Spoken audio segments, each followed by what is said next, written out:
Good evening, everyone. It's another episode of Find Your Voice, Own Your Space with Lady Jade Global, and I'm super duper excited to be live again this Wednesday, the 24th of September 2025. I believe we are having an amazing day. If you're on YouTube, let me see you say hi.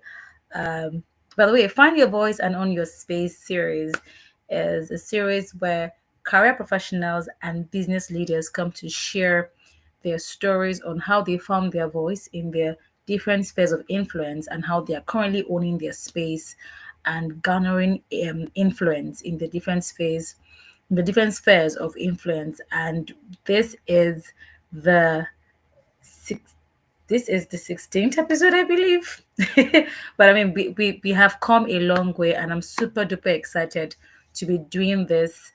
And it's really been fun learning from people, hearing their stories, and seeing how their stories have been of great impact to the life of people, seeing how ordinary people supposedly doing all that they can to help the next generation. Last week, we had a conversation with one of the most amazing people ever. Her name is Princess Adeka Tekena, and she shared from a founder's perspective. Please, by the way, make sure that you subscribe, you like, and you share this video. We are live on LinkedIn at Jade Sola Adewodum, and we are live on YouTube at Lady Jade Global. We are live every Wednesdays from 7 p.m. to 8 p.m. But today we have to start by 7:30 p.m. because our guest is running late at the moment. But definitely he will join us shortly. And by the time you keep seeing me, look up and down, just know that I'm just watching out for our guest. So yes, like I said before, we are live on LinkedIn at Jade Sola Adewodun, and we are live on YouTube at Lady J Global. Please do about to subscribe to the YouTube channel, like, comment, share, let the whole world know that we are live at the Find Your Voice and Own Your Space series. Last week, we interacted with Princess Adeyinka, and she shared how being a founder, especially in Nigeria and in an industry that has no precedence, can be really daunting. But but as an entrepreneur, more importantly in Lagos and in Nigeria, you have to be able to know what you don't want, because that way you'll be able to know what you can work with as a founder and how you need to treat your staff. How even though some things may not come in easy in the earlier years of your business, but you need to be willing and ready to sacrifice your resources to be able to move yourself to the next level. And it's very, very important that we do that. So please, if you're live on YouTube, please let us know that you're live on YouTube. Tell us your name and where you are watching us from. Please, we are live on YouTube. So please let me know your name and where you are interacting with us from. I have Olasunbolani. Hi, Olasunbo. That's my friend, by the way. And she was one of our guests a few episodes ago. But yeah, so please let us know where you're streaming from, your name, and if this is your first time, please let us know if it's your first time on the stream tonight. Once again, this is the Find Your Voice and Own Your Space series where career professionals and business leaders, they come to share their stories on how they found their voice in their spheres of influence and how they're owning their space, how they're impacting people, how they're saving lives. A few episodes ago, we had Deborah Rio, who had a project to rally around young people to donate blood. And she had stated that the reason why she was able to take on that initiative was because her mom has always been a blood donor for 15 years. So, I mean, you can always go back to our YouTube channel at Lady Jade Global to check all the previous episodes. We have amazing, amazing stories, on the on our playlist, on the Find Your Voice playlist on our YouTube channel at Lady Jade Global. So please, very, very important that you go back there and check it out. So hopefully just before our guest joins us, he'll be with us very, very shortly. But please, if you know that you are joining us on LinkedIn as well, please I'm going to check LinkedIn right about now. So please let us know where you are joining us from, your name, the country you're joining us from. It will be really, really exciting to know people that are joining us all the way from LinkedIn and YouTube. So I'm currently on LinkedIn right now. I'm just checking out how many people are joining us. Now, for today's episode, our guest of today is really, really peculiar. And it's peculiar because he has some really amazing, how will I put it? He has some really interesting attributes. He belongs to a nursing father association. I haven't I haven't heard that before, but he's gonna share insights, about how parenting can be, you know, done right, especially in this time and season. Understanding the place of social media and children, and a lot of times I have seen how screens, the use of screens earlier on in the life of a child has adversely impacted on children. You see children that becoming hyperactive because of the interactions with screens, and it's been, according to stories and reports, it's been stated that children are not even supposed to be allowed to have a screen from 0 to like age 3. They need to interact with nature, interact with people, interact with other things aside from a screen. But today, one of the things that our guest for today is going to do justice to is that ensuring that we have a proper evaluation of how parenting should be done. Right, he's a Rotarian, he's a Toastmaster, and a fellow with the International Association of World Peace Ambassadors. And I strongly believe that our guest for tonight would help us to understand how we can be amazing parents, you know, in this day and age. All right, ladies and gentlemen, I just wanted to know that our guest is backstage, and I'm super duper duper excited. So I'm going to do like proper introductions now. Okay, so ladies and gentlemen, like I said, he is a member because I'm trying to understand what does the Nursing Father Association mean, but it's okay. When we get to that bridge, we are going to cross it, right? He's the founder, by the way, of the Nursing Fathers community. I am very curious about that. The Glad Digital Parent Tribe, Teens of Fire Leadership Network, and like I mentioned earlier, is a Rotarian, a Toastmaster, a fellow with the International Association of World Peace Ambassadors, and he helps parents and institutions raise resourceful and high performing teams with strong entrepreneurial and leadership skills who are responsible and safe and productive online. Ladies and gentlemen, Dr. TJ Chunu. By the way, Dr. TJ used to be one of our, well, he still is one of our very amazing supporters on YouTube. And I'm like, this man is always supporting us on YouTube. We need to bring him on the show. And I'm sure that you can hear somebody saying daddy. Just say that he's a very active daddy. It can be live, but he can be, you understand. So hi, Mr. Chunu. It's good to have you on the show. Yeah, thank you, Jade. Confirm you can hear Loud me. Can you hear and me loud and crystal clear? clear. Loud and crystal clear. Awesome. It's great to be Please. here. Good evening. And good evening, All everyone right, watching. Good it's evening. good to have you on the show. I mean, I have a lot of questions, but like we always do on the Find Your Voice series, we like to start from the foundation of your story, because I know that in people's journeys, right, they make certain decisions to be better people because of certain experiences they've had in their childhood. And I see that you're a neurolinguistic practitioner. Yes. And of course, you're a US certified family wellness coach and a family system engineering and design associate practitioner. So for me, I'm thinking it's either you grew up in a very family oriented background, or you decided, you know what, I may not come out of a cozy, chummy family, but a cozy, chummy family will come out of me. So my question now is, how did we get here in the first place? Okay, beautiful question. I think just to make the answer very short and probably there we'll talk about it. I was born into the Mm. world, and then I grew up in the world, and I'm That's here a very to answer the political question, how answer. did we get here? That's a very political answer, sir. We don't do politics here. So anyway, yeah, just trying to be on a lighter note. I walked down, I sat in front of my computer, and I'm here. Hey, everybody, that's how I got here. But looking at the journey back, going back, and someone should please help me tell my daughter to stop dancing in front of me and making faces. Anyway, and please permit if she jumps in and puts her We don't face. mind. I get It's them a into my family. world a This is lot. this is So, this is a family life, so uh, we're good. We're good.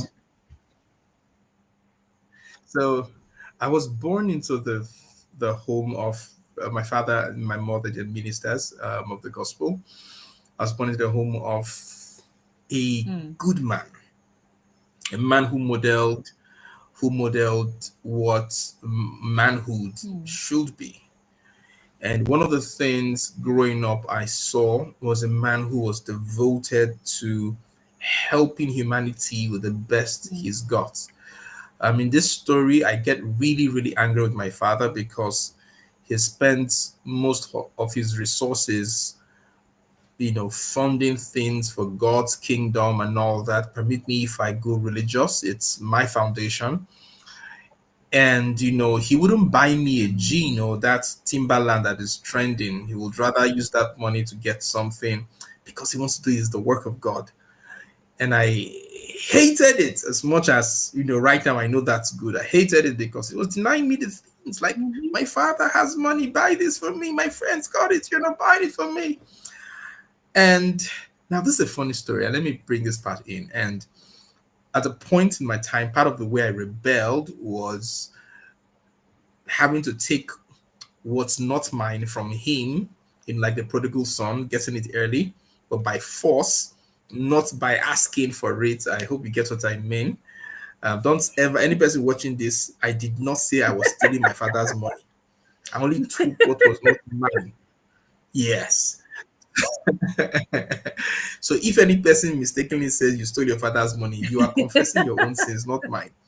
So, and it lingered for a while. My father would flog heaven and Mm. earth out of me. And one day my mom sat down and asked, I'm talking about Mm. 1995-ish, Yeah. 94, 95, 93.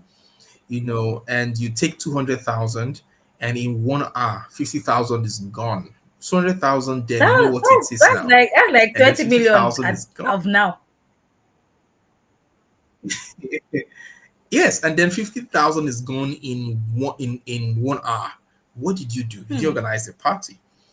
So while my dad went on the side of flogging, getting angry because it's his hard-earned money, my mother sat me one day and asked me a question.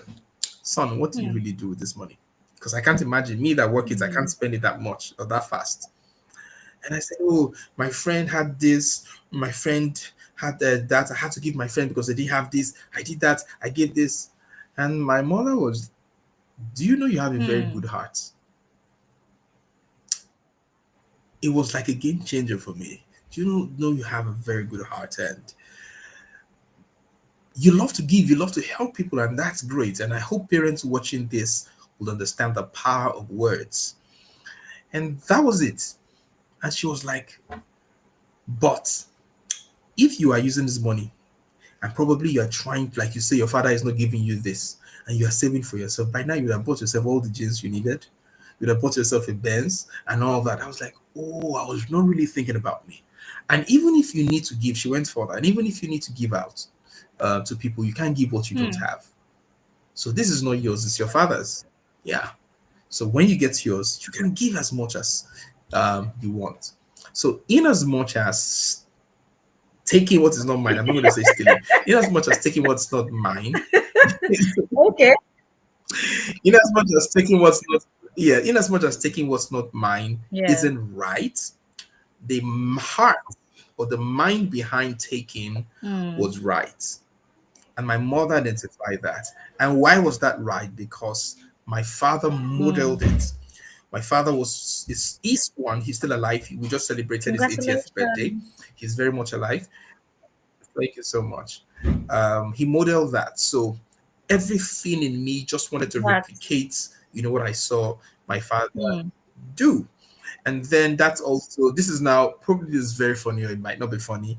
That also informed the kind of movies I started watching. So growing Mm. up, I started watching Superman, Batman, and all the movies that Superheroes. shows Save the someone world. trying to trying to save the world. Yes, and it just dawned on me I could be that Aw. superhero my world needs, and I can do, yes, I can do just that one more good to ensure that humanity is better, and that got me here. And since then, it's always been how to help, how to add value, how to change, how to just get people moving from point A to point B. Oh, get people Yeah. excited about their dreams and achieving it, and that put me here. And for the last how many years I know, Well, that's all I've that's been that's doing. that's fantastic. Now, the Teen of Fire Foundation.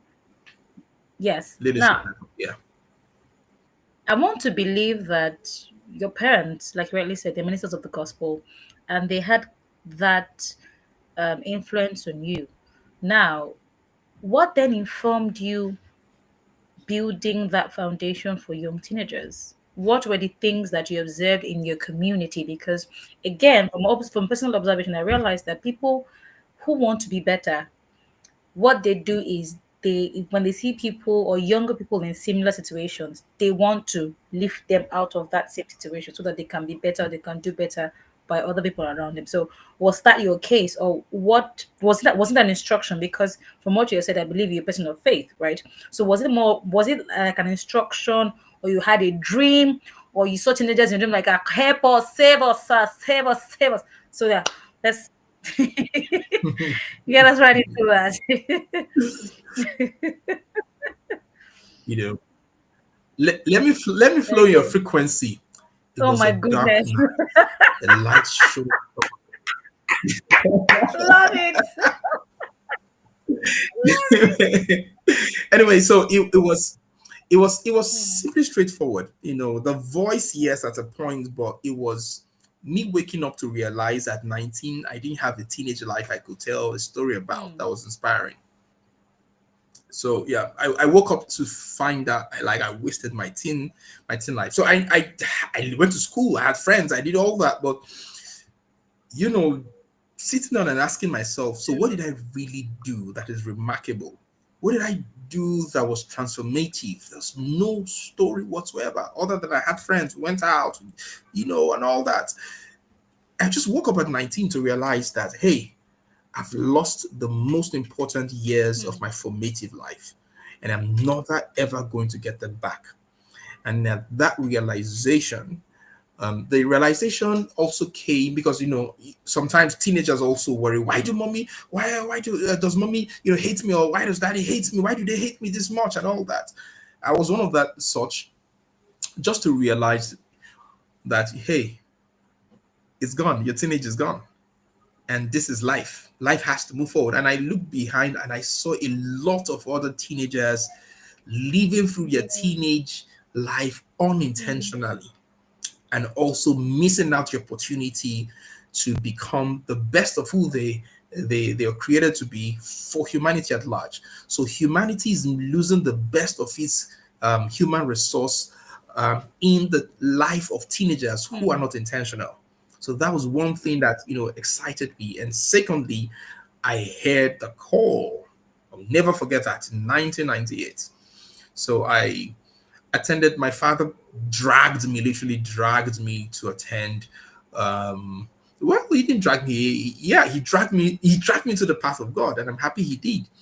But I was inspired to, and he encouraged me to go for the WOFB, the Word of Faith Bible Institute, run by Winners. So I traveled from Warri then to Lagos to attend, and it was that year, August. I would never forget, where um, while the teacher was teaching, I just heard, "Go back to the teenagers Hmm. in Warri." And it was like a fight within me. Why? Then at that point, I was like, hey, I'm over 20 now, you know, over 19 rather, and why should I go back? I'm not a teenager. And I heard God said, if I'm involved in the business of teenagers, who are Hmm. you to be bigger than it? And I was like, okay. So I went back to worry. I got to a teenage meeting in church. There were just like 8 persons. After coming out from Wolf B, I want to be this, man of God coming up with fire to meet a congregation of, and I just met 8 persons. And the 8 person, their leader was wearing My slippers, God. one ton slippers, and his trouser was not marriable. Oh God, this is here you sent me to. But that was where it started. About that should be about 20 how many years? It's Hmm. almost 30 years now. About 27 years ago. Yeah, about 1927. 27 years ago.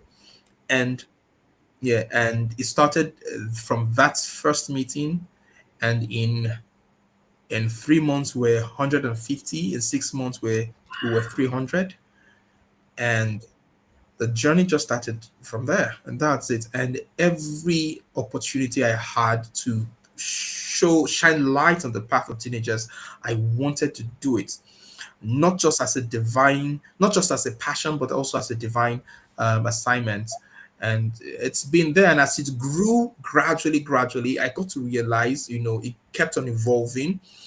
And where we started up formally as a foundation was where God now got me to see, I'm passionate about leadership, and God got me to see why leadership is a challenge for many Yeah. today in our nation, most specifically here. We complain about leaders, and God asked me, where are all the Hmm. leaders you've been raising? And I looked back and realized that they're either many of them are senior pastors of big churches. Oh. Teenagers back then. you know, yeah, Wow. yes. Founders of ministries, pastors, and all that.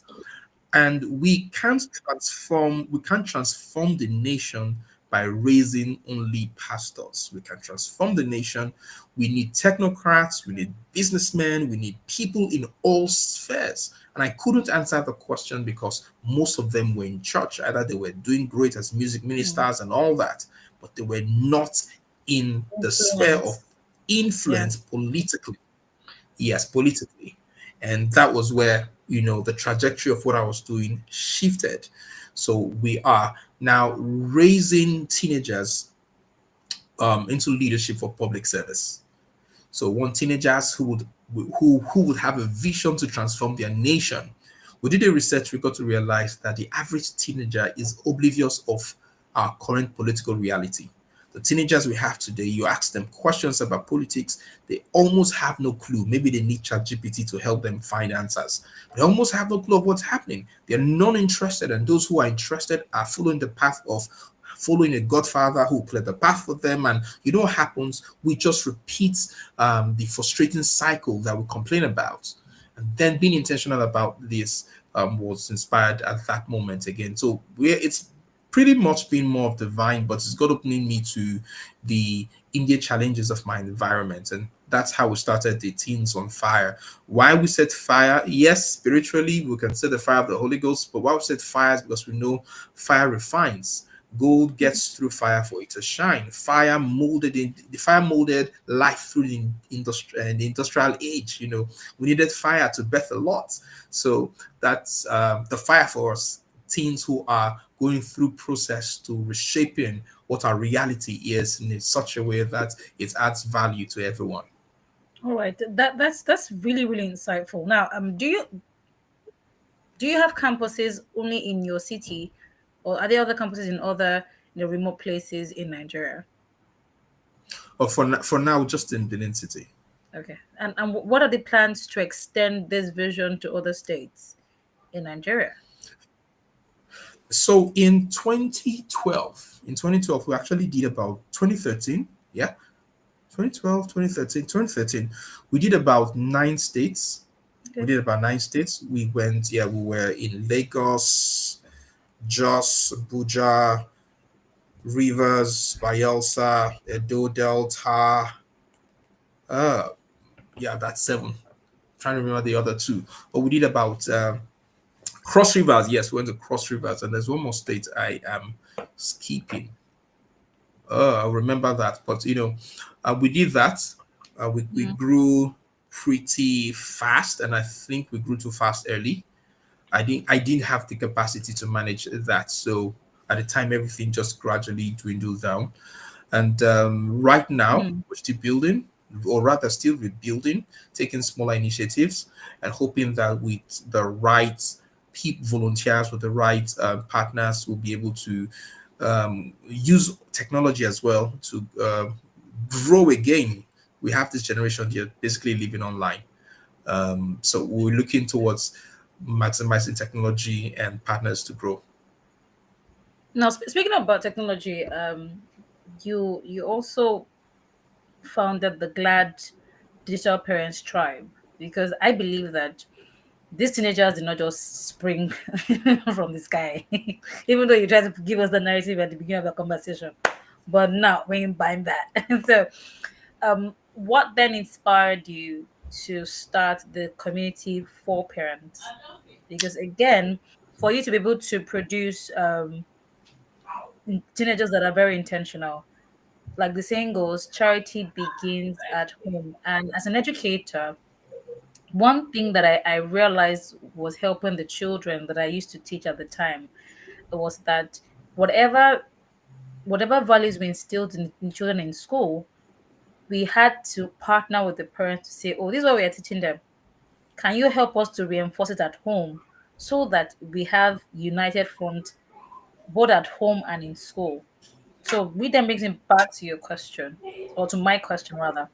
What inspired you? Was it that you wanted whatever was being taught at the Teens of Fire leadership camp?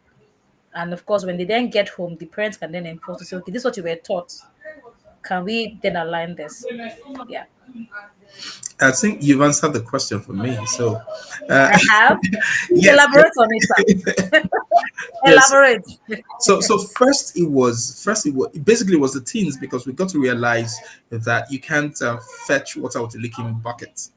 So every time we try to fix the teens, I use the word fix the teens for lack of words here, but every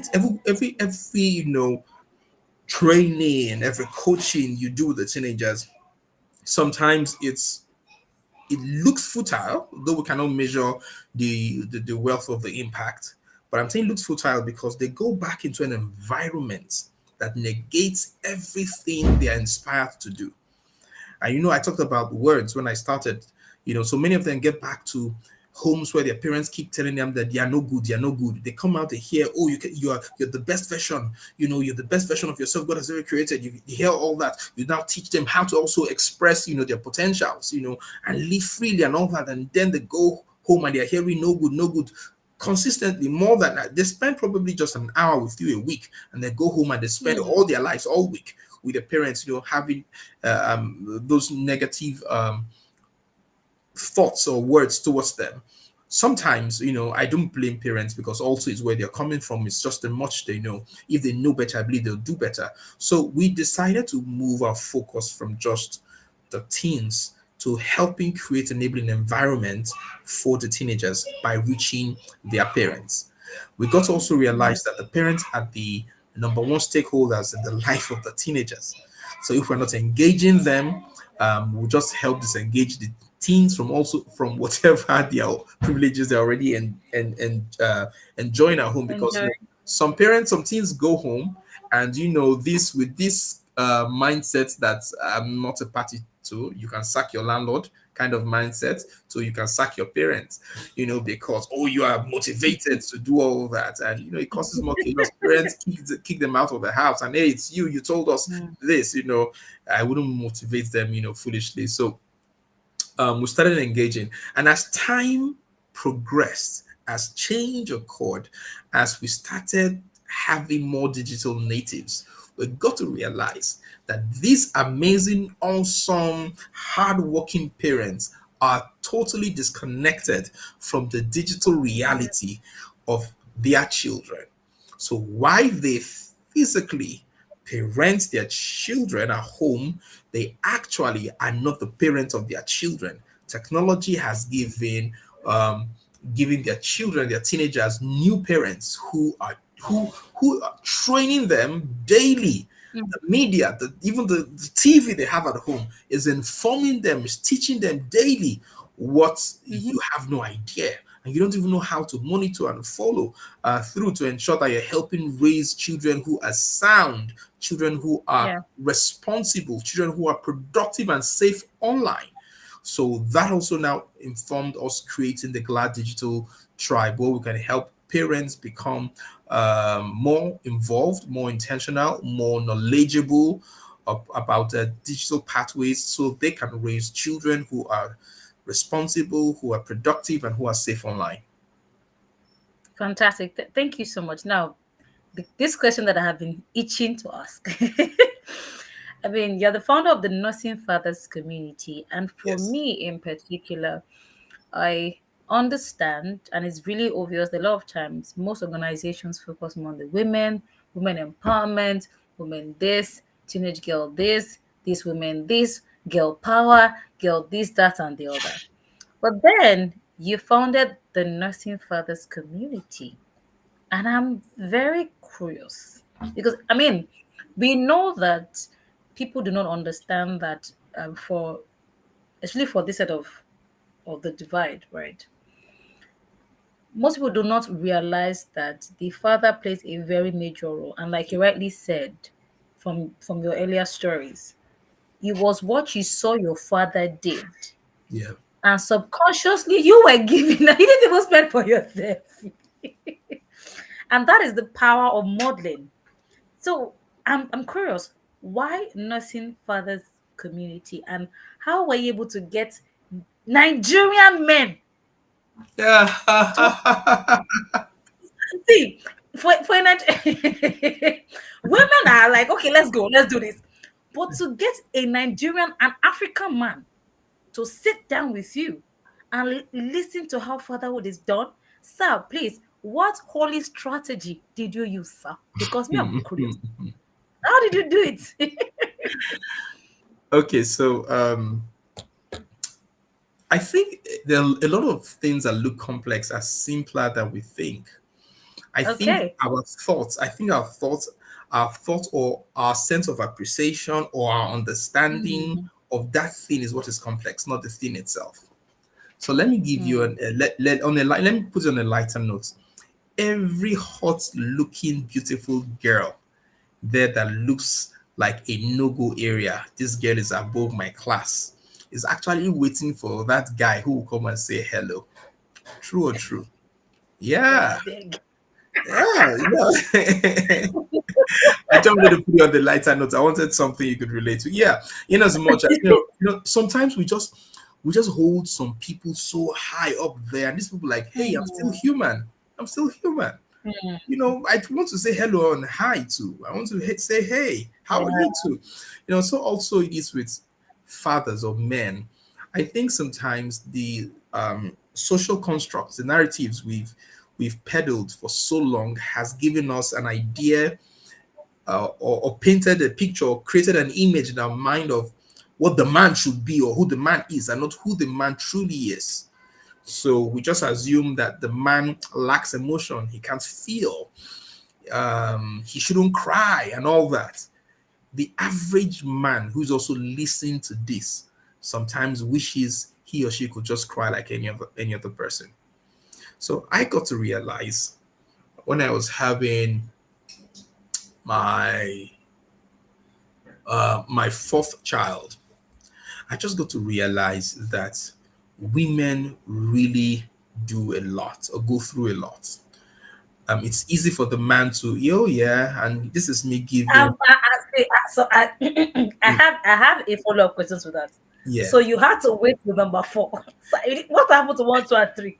It's when you wake up is your morning. I like that comeback.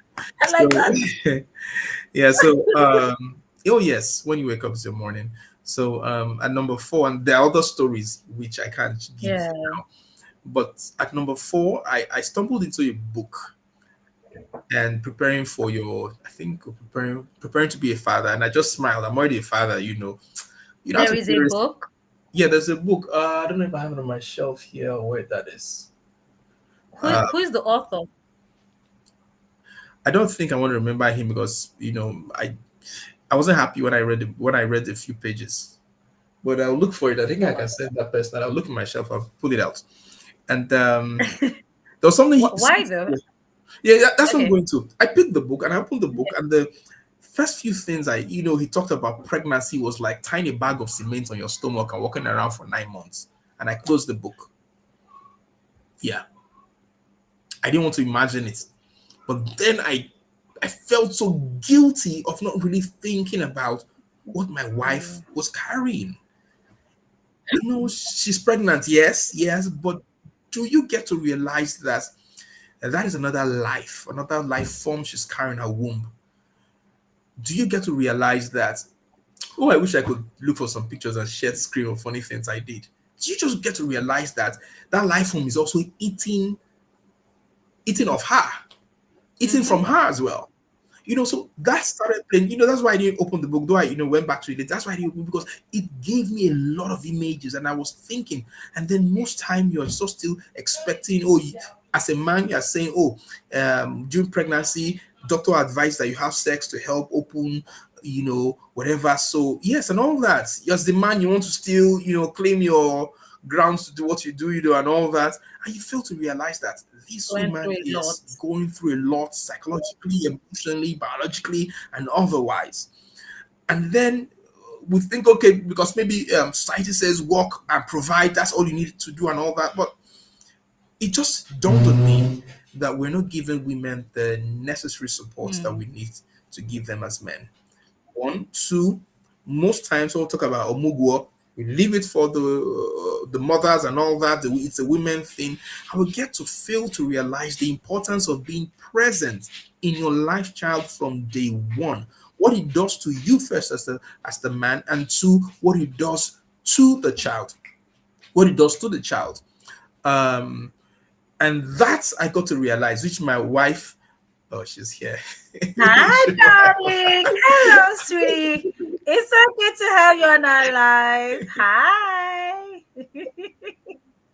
You're so pretty. Oh yeah, that is so good. Okay. Let me finish. Okay. Oh, So I told you she was the bumping. good. And she and the last one, they enjoyed me more because I became more intentional about Mm, being, a parent. I got to realize how I started reliving life mm. purposefully. I started reliving intentionally. I started learning how to live through my children. The scripture says about, you can't get into it. Even if we want to get into the Child, kingdom, you need to yes. be like a child. I think I will do a book. I'll do a book about my experience, being a child again. And while that was going on, I had the opportunity to imprint rightly from their day zero, as it were, what I intend, my Mm, love and everything. And these ones now are love bugs. They get it. I'm even teaching my wife mm. how to love, and it also gave my wife the opportunity to rest, heal, Trust and grow in her. well through the post years. So when I thought about that, I thought about what a lot of women were going, and I was like, hey guys, we need to become more responsible. We don't need to just give them the seed. Also need to be bearers of the burden of the seed. So we started reaching out to young guys, and I found that a lot of them had no clue.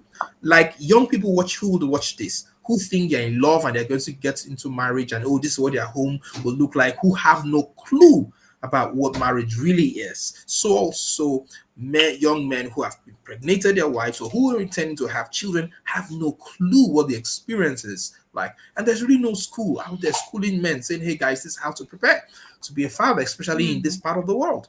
And so all this put together, formed why we started the Nursing Fathers community. And it's been fun for seeing men coming together to learn, ask Wow. questions. We are sincerely confused at a whole lot of things. There are some women we bring in to come and explain Oh, things to us. There are times we need to rant. You can't just talk because society says we shouldn't talk, but in this place we can talk. And I'm losing my mind, and how do you keep it fixed? How is it going in yours? And we share Wow. experiences, and we heal, and we move. Yes, and we have Muslims in the community. We have fathers. We have human beings that are fathers who want to improve their role as a father, who want to grow as a better man as well. And it's been a very interesting community. And recently I got someone, I don't know where he's located right now, somewhere around the world, who was sharing how the community helped him stabilize Wow. through the phases. Wow. I So mean, I'm lit, and I really hope that this community. I mean, if you probably have like an online community, I believe that it would really help a lot of fathers out there, because I understand that the dynamics are different when you even have the different gender yeah, with children. There's different with male yeah, children. It's usually different with female children, because I happen to be the only child, or the only girl child of my parents. And it got to a point where my father became a totally different person when I was born, because I was the only girl child, and it was like, okay, I have a girl now. Like, how I treat the boys is different. So, I mean, helping them to understand that how you raise a girl child is totally different. And at some point, I was yes. he was more harder on me, because like, no, don't get pregnant, don't let anybody touch you, don't and all of that. And the boys like, I know, no. I mean, I'm glad that there's a community like this. And I really hope that you get to expand it to other people. It becomes like more of an organization, because again, in this part of the world, we have what's it called? A lot of men who are confused. We have lots of background guests on our live today. So, ladies and gentlemen, please, we have a very present daddy right on our live, and we are featuring a lot of background guests today. And I mean, this is Oh, you're someone cracking me up that is here. literally living what he's preaching. He's a present father. I mean, I believe that he deserves a round of applause. Whoop whoop, whoop whoop, whoop whoop. Big shout out to you. So yeah, I mean that is super duper amazing. Now, I also understand that you there's okay. Let me rephrase that. How do you then build systems? This is based off of what you do as a family design engineering person. How do you then design systems? Because again, like you rightly said, when you got to your fourth child, you realized, oh my God, I've been doing this fatherhood thing the wrong way. I need to get it right. So what systems did you then put in place? And this is away from the nursing father community now. As an individual, what season did you put in place to focus on your own children in such a way that you did not make the same mistakes your father made with you? Okay, interesting question. And disclaimer: I don't have a perfect answer for that question We are all a because work in progress this time. We are all a work in progress. It's okay. It's okay. uh, so I think one of the things that helped me, so it was I'm multifarious in nature, so I can do a whole lot of things at the same time. I'm also what you may call a multi-potentialite. And Hmm. so I anything I think I can excel in it if I put my mind to it. And it's almost like the octopus, and sometimes I don't even know what leg is my strongest leg. This is me confessing my sins here. So sometimes I can be moving in so many directions. However, one of the things, one of my values, extended values, is family. So in the family space, extended family now, I get to ask for help. That's one thing I've always learned to do: ask for help, and then I Yeah. learn. So family help me get to that, and this is where I will encourage every man, and sure, because my father has done that, and I'm going to do that, and show you raise healthy family. They are the strongest support system you can get anytime. So that gave me leverage, and then I started intentionally building the right associations and networks.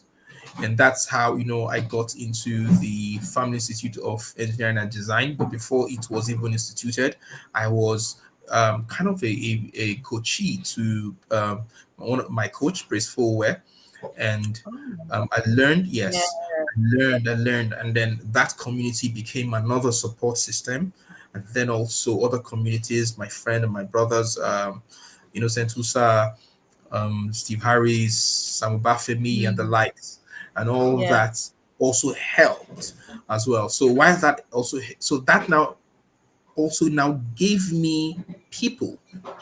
So I got to realize that there are certain things that can be outsourced. Fatherhood cannot be outsourced anyway. There are certain things that can be outsourced, that should be outsourced to third parties. There are certain things that you need to design the system how it functions, in your life as an individual and then as a family man. And then you need to communicate it effectively, ensure that you delegate to whoever and then you follow through. I think that basically, most importantly in all this, is that I ask God for wisdom, because sometimes no matter what you put in place, everything may just crumble.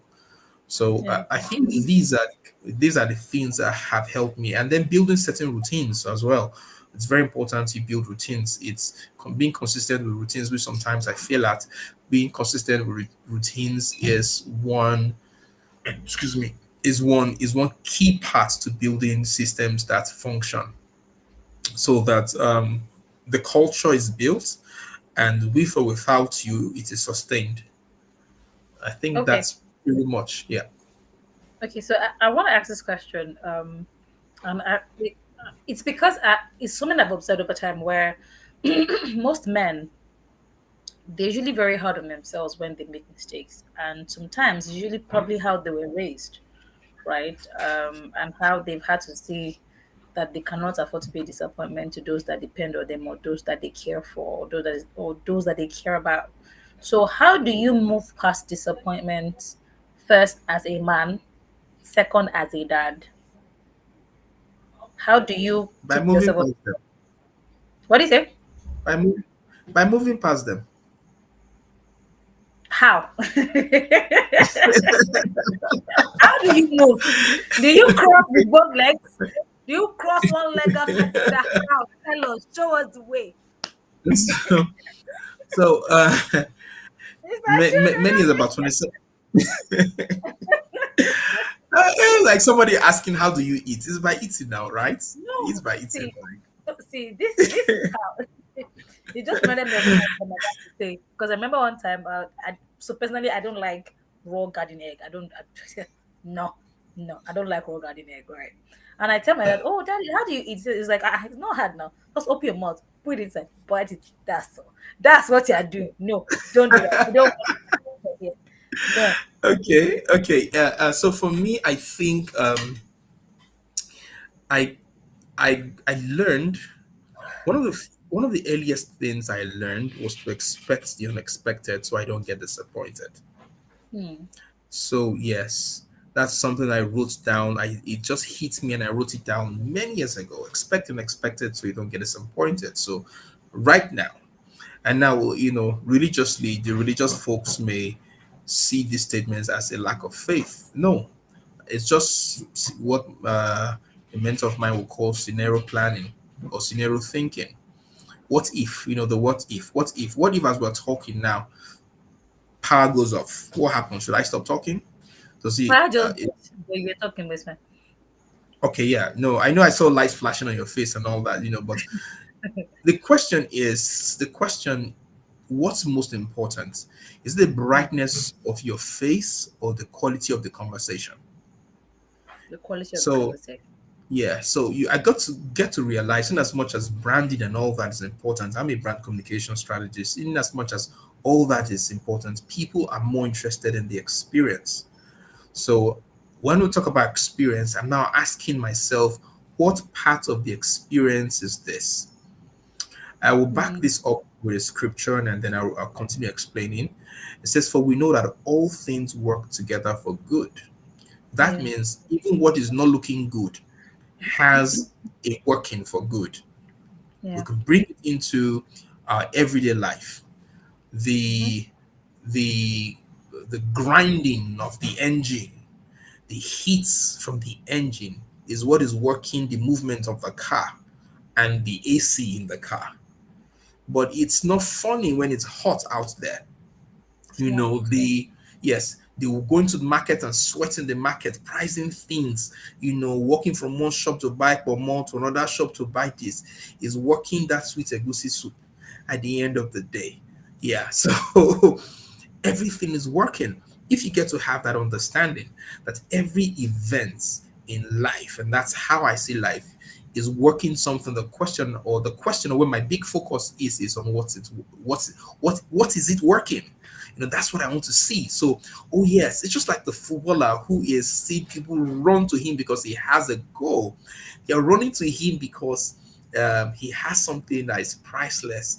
And even if they, try to sweep him off the ground, he falls, he gets up and he wants to still continue running in the direction of his goal. So that mindset, helps me a lot.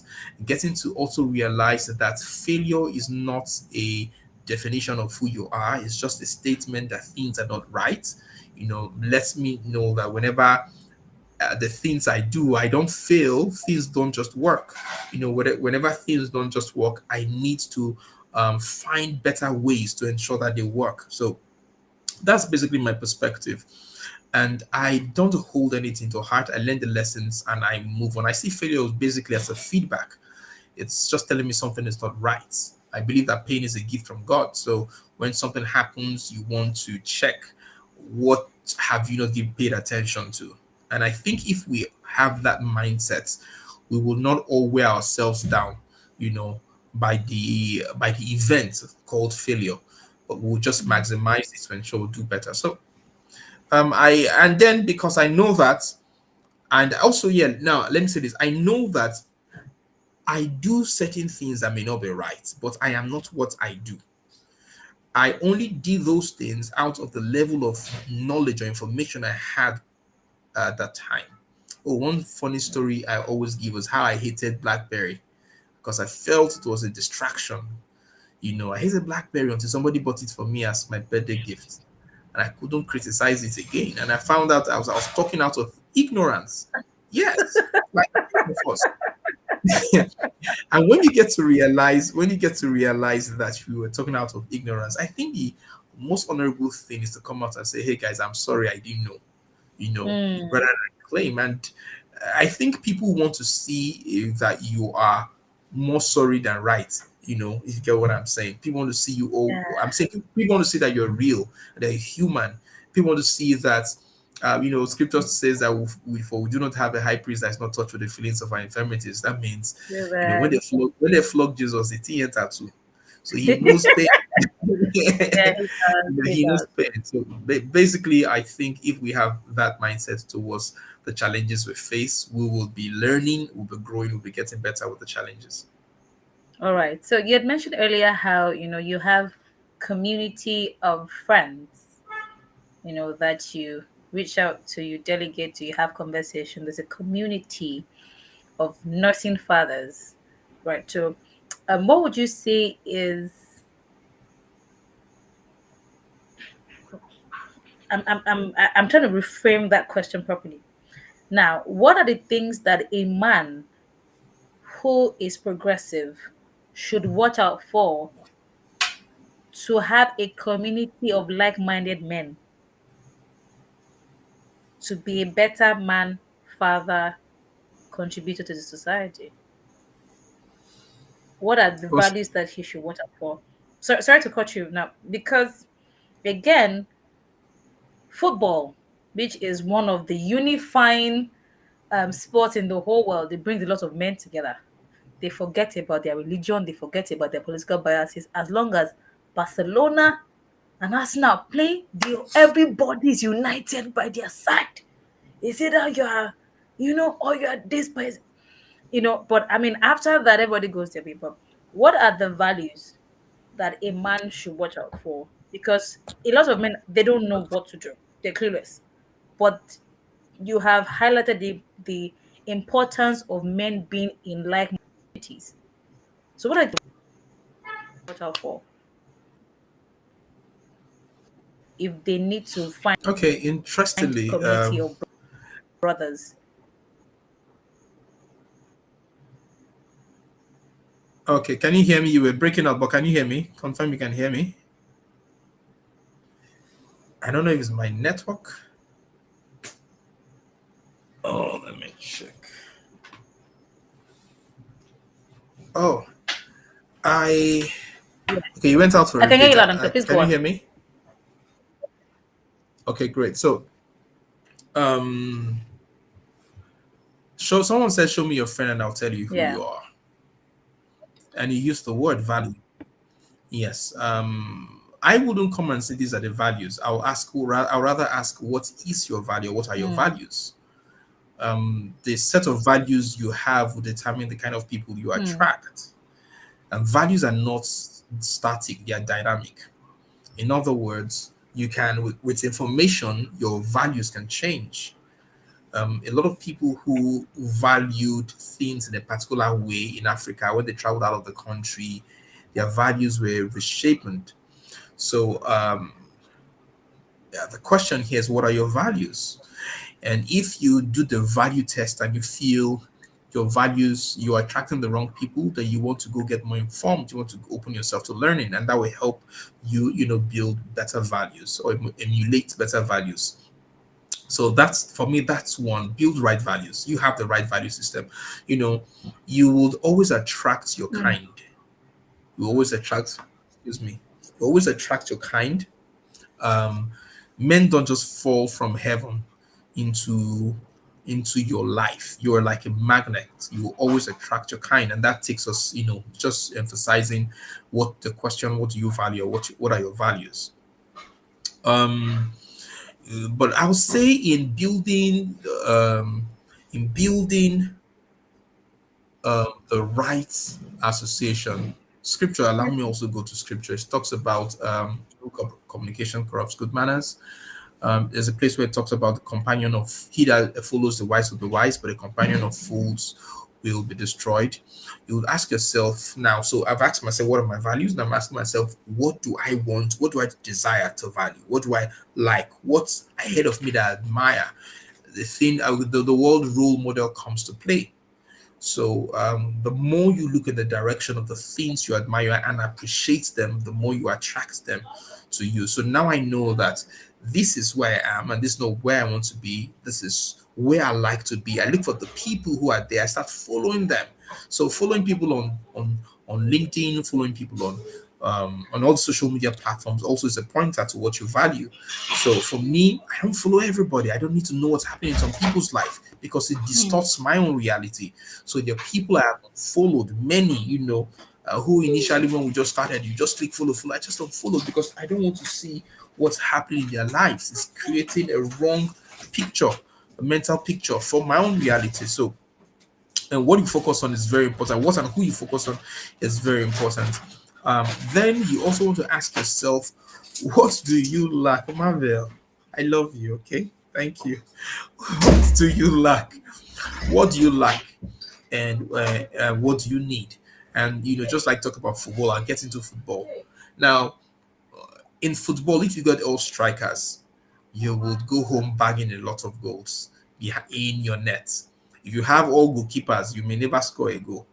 So you see, football is made in such a way that the team has um, players who play strategic positions, um, Hmm. and their positions have demand unique skills. For instance, a defender doesn't might not need to run as fast as an attacker and all that. So if all the fastest persons in your team are all defenders, when they are true passes, how would the attacker run and all that? So you see the Osimhen's and the rest. So you want to ask yourself, who are the people I have in my life? If every person in my life thinks, talks like me, I think there's going to be a problem. So I will need somebody in my life who can call my blacks out, who can call my gray areas out. I need friends who can be able to tell me, hey guy, you're not doing enough. I don't need friends who will just always praise me. I need friends who will be able to tell me like, I'm not doing enough, you need to do more, who are not really smiling with me but love me enough to tell me the truth. I also need friends who are there who are cheering me up and hey, go get it. I need friends also who can do so. If if I can, if I can talk, if I can coach, doesn't mean I can market. So I need friends who are able to ensure that they can amplify and, like we say here, just louder, who can take what you're doing out, who are like connectors. I need those kind of people. So as a man, you start asking yourself, what do I lack and what do I need? And you start seeing that in people, but also who first. The kind of people, like I talked about, that you want to is important.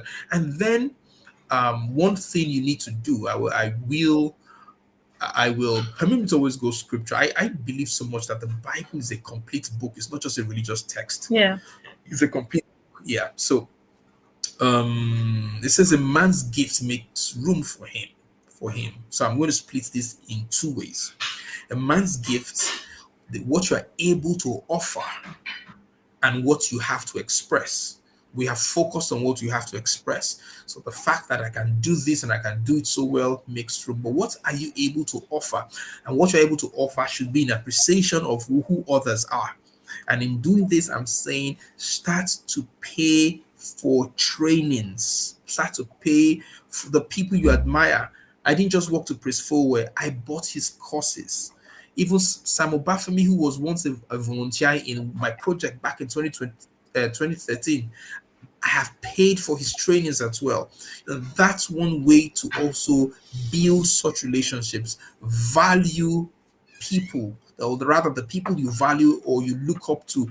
Ensure that, oh God, please permit me. My wife just dropped food here. I don't know why she's doing this. Uh, we'll, but we'll be wrapping up very soon. Don't in worry. case We'll be wrapping up very in case I'm stuttering, just like Adam said, it's the woman God gave me. soon. So Hi, Mom. I said hello from this side. Thank you for taking good care of us. Thank you. Yeah, over to you. God bless you. Yes, ma'am. what was I saying now? Oh God. Uh, so I think, yeah. So I was saying, Values. Paying value, the forward. Yeah. value. Yeah. So there are some people you can just go and sow a seed, just bless them Mm. because they have created something that is amazing that you admire. There are some people I don't really know them. I buy their books. It's one of the way I honor them. They may never know me. I buy their books. It's me, um, my gift that makes room because when I buy their books and I read their books, guess what? I get a new knowledge I can apply somewhere and it makes room for me. But if you have access to these people, buy their courses, pay for their materials. Don't just go there wishing, hoping, looking, asking. Get your seed into that space. It always, because seed time and harvest never ceases, so it always creates room. So one of the ways to build such communities or get into such communities is to ensure that invest your resource rightly. A lot of us spend on things that diminish, you know um food, for instance. It's important, but sometimes we can reduce how much we eat so that we can save for how much we desire to get. So what I was really spending on, buying things that you like but you don't need, you can save as well a little from that and as well and invest. So basically what I'm saying is, one way beyond just your values, beyond looking, beyond identifying what you lack, is ensuring that you spend the resource. You can also call that personal development, in sowing to places to learn from those who you've heard. It puts you in their circle, and guess what? When you get into your circle, you see a whole lot more in that circle that are like you, or that can work or support with you. And that has happened to me in these communities I've joined. All right, fantastic. Thank you so much. I mean, because of time, we need to allow you to go and have dinner. So, I mean, what would be your final words first to parents, you know, um, in parenting in this generation, and of course to every man out there hoping for a sense of direction and community? What would be your parting words to them? Thank you. So all the parents join the glad community, the glad Okay, all parenting right. tribe. I would You can have I'll get more, the link. more I'll get the link conversation. from you, and of course the title and the author of that book. I'll get all of that from you, so The that notebook, I'll share it on yes. LinkedIn and of course on our YouTube description. Yeah, please. But really to parents, parenting is not a death sentence. So don't kill yourself. Love your children. Love is the strongest tool you have. Love and Hmm. communication, the strongest tools you have. Your children want to talk with you, trust me. They don't want to frustrate you. It's just the nature of children to bring all the wahala you think they have. And they bring it your way because they know deep inside that you have the capacity to handle it. So they bring you also be excited that they're bringing you away. But then I know if you're challenged, you can ask for help, and that's where you can join our community, and we help you. And for all the fathers out there, we're waiting to tell your story with you. We're waiting to share your wins with you. We are waiting to root for you, and see you win as the priest of your home, the head of your home, as the role model to a new generation, as the solid pillar to your wife. So we're also waiting for you in our Nursing Fathers community. If you know any young man who is just getting married, tell them there's a place where they're all All welcome. right. Thank you so much, Dr. TJ Chunu. I'm super. I mean, I'm glad. Pleasure. I feel so fulfilled that we finally brought you on the show and you actually exceeded our expectations. Thank you so much. Our love to your lovely family, even though we You're got to welcome. see some a few of their faces. And of course, our love to Madam. Thank you to her for allowing you to do this just before dinner. We really do appreciate and we celebrate her. And we hope to bring you back sometime soon. Thank you My so much. pleasure. Enjoy the rest of your evening. Good It's a night. good night, everyone.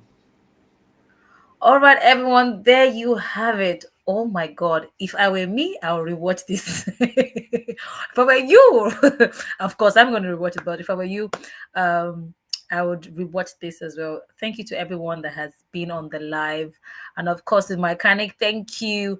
We have John Benedict, thank you for joining us. And of course, Mrs. Phil Okorafor, thank you so much, ma'am, for joining us on today's live. I mean, it's been an amazing time right here on the Find Your Voice and Own Your Space series. We really, really appreciate it. We'll come your way again for another exciting episode next week.